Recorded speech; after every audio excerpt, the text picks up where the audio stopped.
Assalamualaikum warahmatullahi wabarakatuh. Halo sahabat guru penggerak, berjumpa lagi bersama saya Hani Saadah SPDI, calon guru penggerak angkatan 6 Kabupaten Rembang, bersama fasilitator Abdul Mujib dan pengajar praktek Mari Utami. Berikut adalah tugas 1.4.A.9 aksi nyata modul 1.4 tentang budaya positif di sekolah. Yuk kita belajar bersama.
Assalamualaikum warahmatullahi wabarakatuh. Waalaikumsalam warahmatullahi wabarakatuh.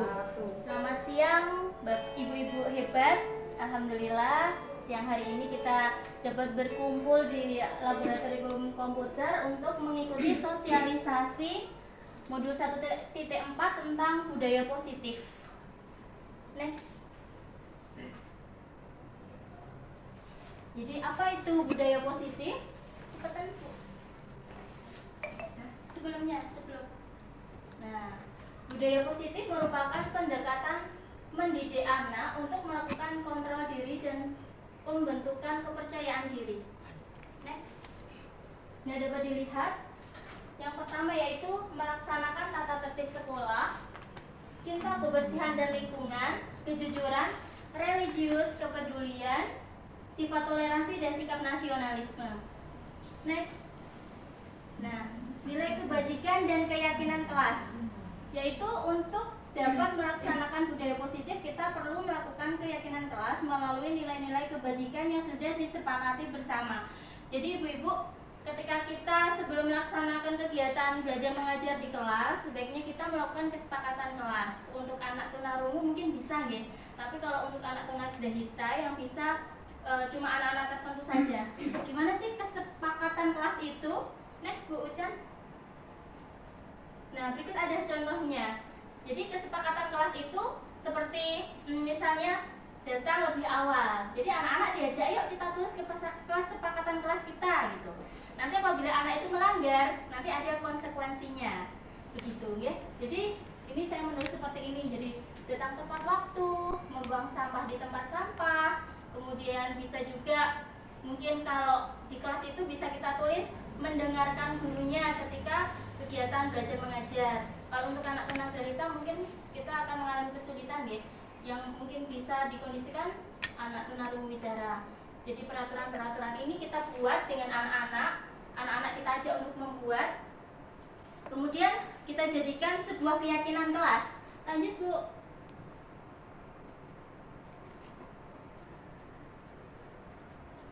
Nah ini, jadi kita sebagai guru itu memiliki 5 kontrol, posisi kontrol diri. Yang pertama yaitu memberi hukuman, yang kedua membuat rasa bersalah, yang ketiga teman, yang keempat pemantau, dan yang kelima manajer. Next. Nah, begini deh, ketika kita melakukan kita membuat keyakinan kelas, berarti kan kalau anak didik kita melakukan sebuah kesalahan, anak didik kita kan harus mendapatkan konsekuensinya kalau dia melanggar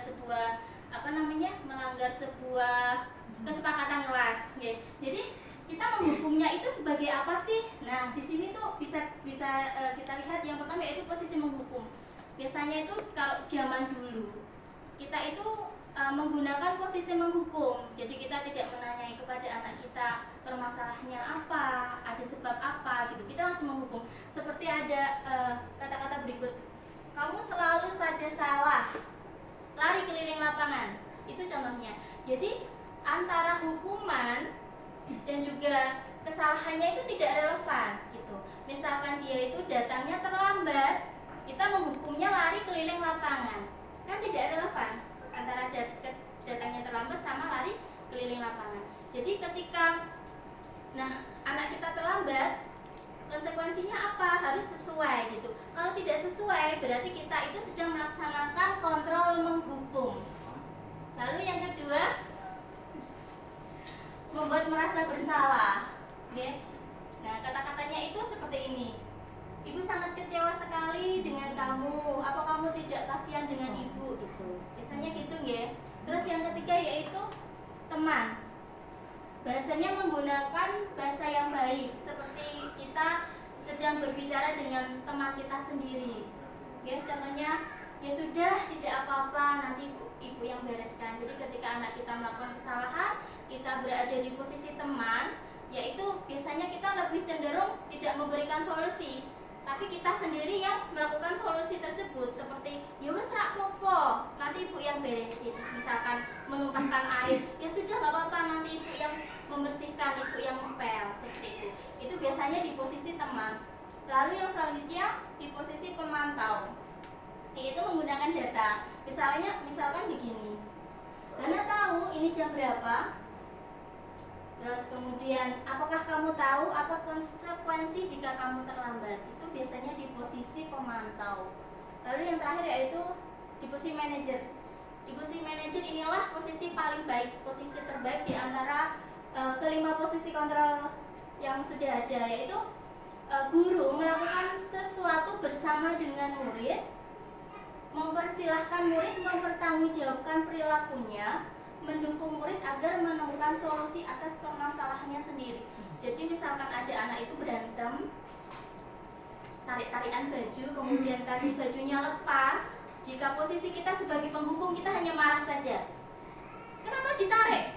Sana lari keliling lapangan. Itu kalau posisi menghukum. Kalau posisinya membuat merasa bersalah, kamu kok gak kasihan sama ibu ya? Ibu sudah dari tadi nungguin kamu malah berantem sama temanmu gitu.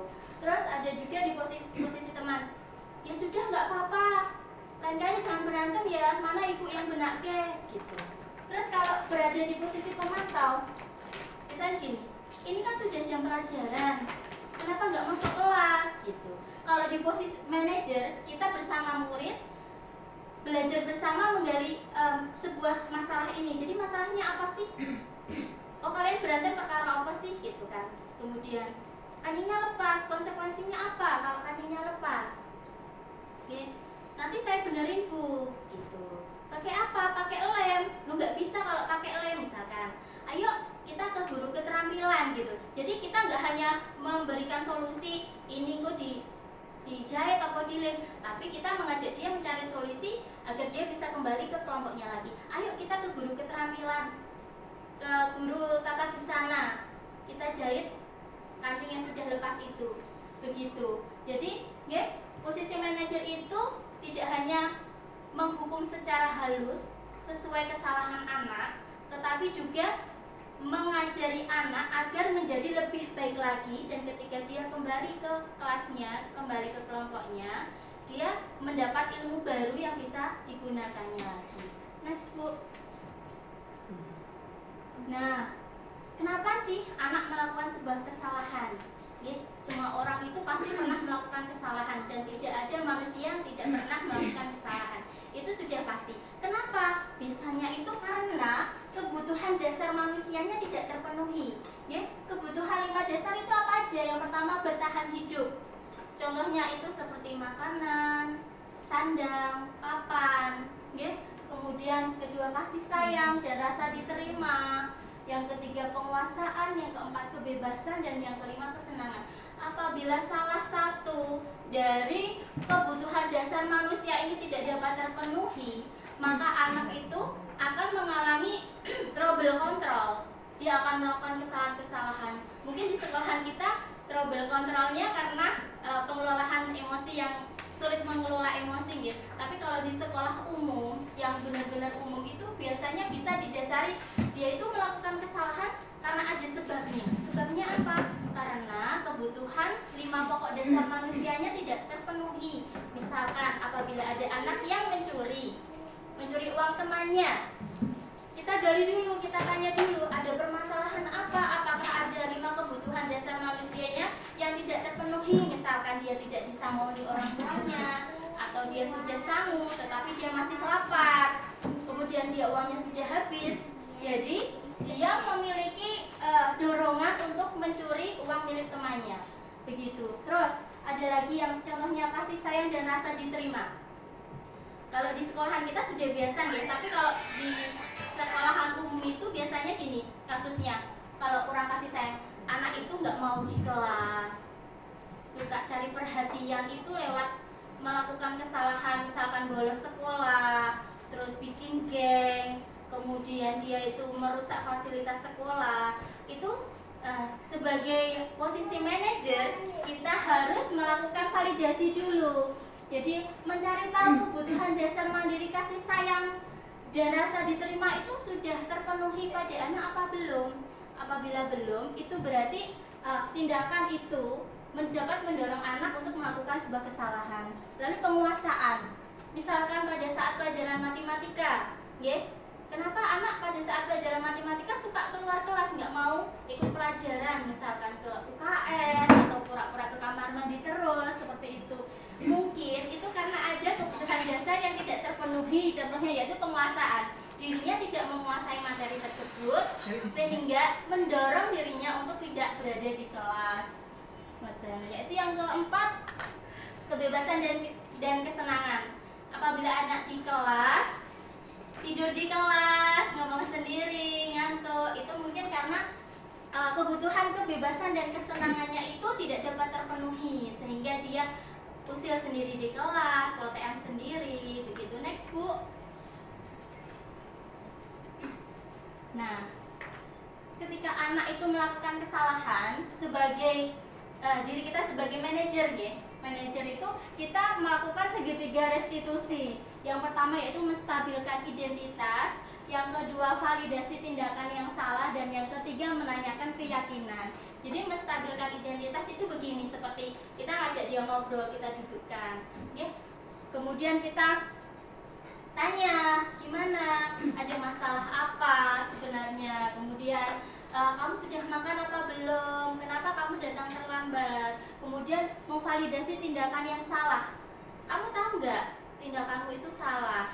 Kamu tahu nggak kalau terlambat itu tidak baik, melanggar tata tertib sekolah, berarti kamu tidak disiplin. Lalu menanyakan keyakinan seperti ini, kita kan sudah membuat kesepakatan kelas gitu. Terus kenapa kamu melanggar?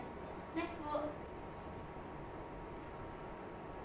Nah, sudah selesai Bapak Ibu. Mungkin ada yang mau bertanya tentang budaya positif yang sudah kita pelajari pada modul 1.4 ini.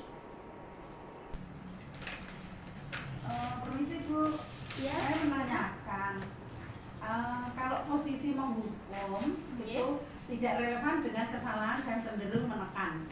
Nah itu apakah tidak malah justru kalau untuk di SLB, apakah pas itu untuk tadi Ibu kan ngendiko bahwa yang pas itu untuk anak-anak SLB yang berkebutuhan khusus yaitu tunarungu-wicara.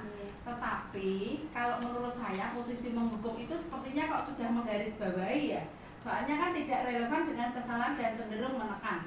Terus kamu selalu saja salah, berarti menegur anak itu kok kamu kok selalu saja salah. Berarti kan seakan-akan kita memang menyalahkan anak. Tapi kalau untuk di posisi anak itu memang kan nggak mau terlalu disalahkan, kan nggak mau. Soalnya kita kan sebagai guru atau sebagai pendamping untuk anak-anak luar biasa ini kan seharusnya kita malah justru gimana caranya anak ini supaya tidak salah lagi, tapi kita tidak mengutarakan dengan adanya atau kata-kata salah. Itu satu. Yang kedua tentang di manajer, itu tadi sudah menunjuk bahwa guru melakukan sesuatu bersama dengan murid, mempersilahkan murid mempertanggungjawabkan perilakunya, mendukung murid agar menemukan solusi atas permasalahannya sendiri. Contohnya tadi kalau nggak salah itu anak kancing misalkan. Memang yang kedua itu sangat saya mendukung. Soalnya kalau anak itu langsung disalahkan, kamu kenapa gini-gini. Tapi kalau guru itu memang harus memberi anak itu biar bertanggung jawab. Memang sebagusnya gurulah yang nanti ya memang kalau untuk anak umum sih pas ya. Kalau anak itu suruh mencari mungkin ke alat-alat keterampilan di ruang keterampilan itu untuk pinjam sama guru itu mungkin benang sama jarumnya. Tapi kalau untuk anak SLB yang berkebutuhan khusus mungkin ya untuk anak tunarungu-wicara memang bagus yang tadi yang kedua Bu. Kalau kita sebagai guru atau pendamping mengajak anak ke masuk sarannya. Enggak usah diulangi.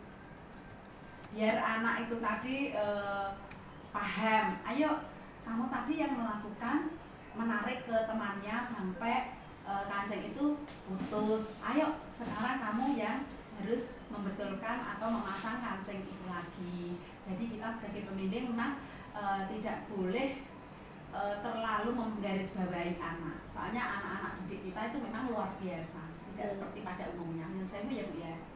Ada lagi mungkin? Baik, terima kasih Bu Hamdana. Bagus sekali ya pertanyaannya. Jadi begini Ibu, kita itu harus mempelajari 5 kontrol posisi diri kita. Jadi kita tidak harus menggunakan yang pertama, posisi menghukum, gitu enggak. Harus menggunakan posisi yang kedua, membuat merasa bersalah, gitu enggak. Berarti jadi kita fleksibel itu ya? Iya. Fleksibel ya? Ya, biasanya tuh kalau dulu orang zaman dulu itu kalau memarahi anak didiknya yang salah, misalkan terlambat datang ke sekolah, gitu. Biasanya itu menghukumnya itu tidak relevan dengan kesalahan dia, padahal dia kan kesalahannya terlambat ya. Kalau dulu saya waktu SMP itu ketika saya terlambat sekolah itu guru saya menjawab saya, kan tidak relevan. Kesalahannya itu terlambat, tapi Pak gurunya menjawab saya, kemudian menyuruh saya lari keliling lapangan, kan tidak relevan ya. Apabila jadi yang benar itu kita melakukan manajerial gitu. Jadi posisi menghukum ini tidak baik dilaksanakan di sekolahan gitu. Jadi kita memilih Bu, tidak kok kita harus menggunakan posisi menghukum, kita harus menggunakan membuat merasa bersalah gitu, enggak. Ini cuma kita harus belajar tentang 5 posisi kontrol. Yang pertama itu menghukum, membuat merasa bersalah, terus teman, pemantau, dan manajer.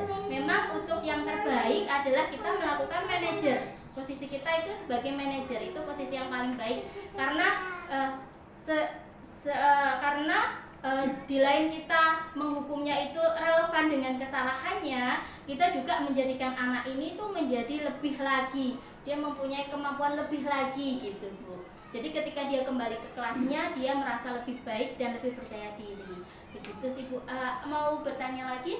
Ya, kalau saya sih Bu, tadi Ibu telah ngendika bahwa anak zamane panjenengan dulu kalau salah kan mesti ada teguran dari guru, yaitu dengan jeweran atau mungkin dicubit atau dan sebagainya.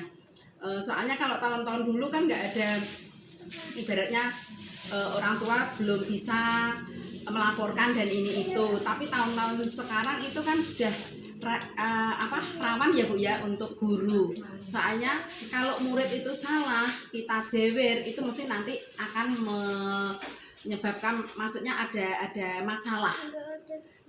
Karena orang tua itu selalu lapor ke polisi atau dan sebagainya seperti itu. Kalau untuk di SLB ini memang paling bagus sekali kalau guru dan atau pendamping itu apabila anak itu ada kesalahan, kita tetap harus membelai anak supaya anak itu akan tahu besok jangan diulang lagi atau gimana. Pokoknya yang penting anak itu supaya ada kepercayaan diri, seperti itu. Istilahnya kayak apa ya, tidak ngedon ke anak. Biasanya anak kalau salah langsung kamu salah, seperti itu. Kamu harus begini. Itu kan biasanya kalau untuk anak SLB B atau dan SLB C itu pasti mintanya dibelai. Ada kasih sayang antara guru atau pendamping tersebut kepada siswanya. Demikian Bu. Pembelajaran kita di modul 1.4. Apakah ada yang mau bertanya lagi? Ya, cukup. Sudah cukup ya. Terima kasih atas kehadirannya Bapak Ibu. Semoga menginspirasi dan semoga bisa menjadikan perbaikan diri untuk kita ke depannya sebagai seorang pendidik. Sekian, wassalamualaikum warahmatullahi wabarakatuh. Waalaikumsalam. Kita beri tepuk tangan untuk kita semua. Terima kasih. Sekian aksi nyata modul 1.4, semoga menginspirasi. Wassalamualaikum warahmatullahi wabarakatuh.